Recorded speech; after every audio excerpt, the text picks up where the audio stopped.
ఒకసారి పలకండి బాగా. మొదటి కొరింథీయులకు రాసిన పత్రిక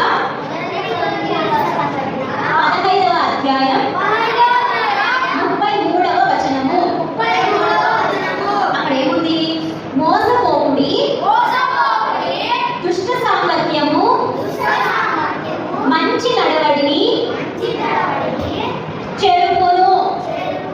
మోసపోకుడి, దుష్ట సాంగత్యము, మంచి నడవడిని చెరుపును. నువ్వు మంచి వాడి అనుకో, చెడ్డ వాళ్ళతో స్నేహం చేస్తే ఏమైపోతావు? అక్కడెవరు మోసపోయినట్టు? మనమే. వెరీ గుడ్, మనమే కదా, మనమే మోసపోయినట్టు. మనం మంచి వాళ్ళతో స్నేహం చేస్తే మంచిగా ఉంటాం. సో ఇప్పుడు మనము ఎవరితో ఫ్రెండ్షిప్ చేస్తున్నామో ఒకసారి ఆలోచన చేసుకుందాం. నా దగ్గర ఉన్న ఫ్రెండ్స్ అంతా మంచి వాళ్ళ కాదా? ఓకేనా? మంచి వాళ్ళైతే మంచి వాళ్ళతో ఫ్రెండ్షిప్ చేద్దాం. చెడ్డ ఫ్రెండ్స్ మనకు ఉన్నారనుకో, వాళ్ళతో ఏం చేద్దాం? కట్టే. ఎందుకు?